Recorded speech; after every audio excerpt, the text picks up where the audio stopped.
I am confused. Being philosophically consistent and being a very honest person, I'm sure you can tell me where God came from.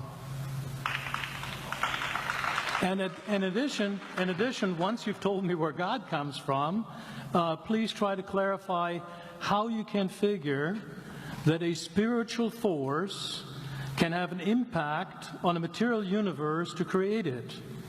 I think that some years ago we already talked about that kind of thing in philosophical circles at any rate, by posing the question, if angels are made of spiritual matter, and a pen is made of material matter, and spiritual matter displaces no space, how many angels can dance on the tip of a pen?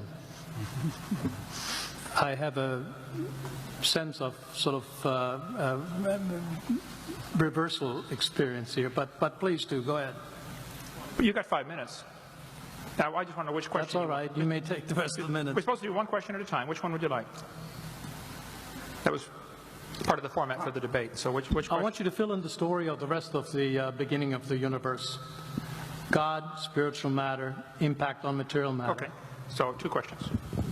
All right. Go ahead.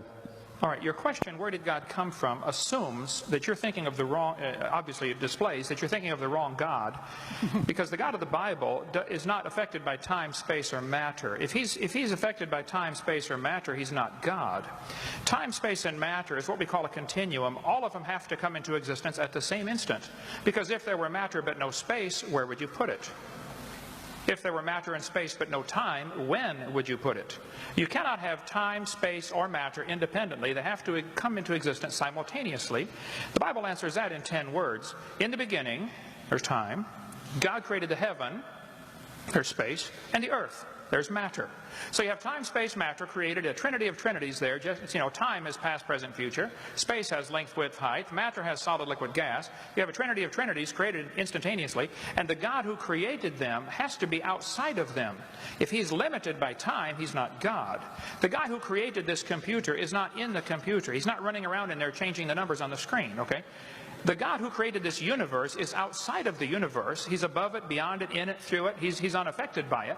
So the concept that a spiritual force cannot have any effect on a material body, well then I guess you'd have to explain to me things like emotions and love and hatred and envy and jealousy and rationality.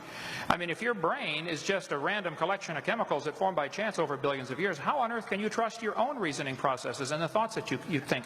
Okay, so your question, where did God come from, is assuming a limited God. And that's your problem. The God that I worship is not limited by time, space, or matter. If I could fit the infinite God in my 3-pound brain, he would not be worth worshiping, that's for certain. So that's the God that I worship. Thank you.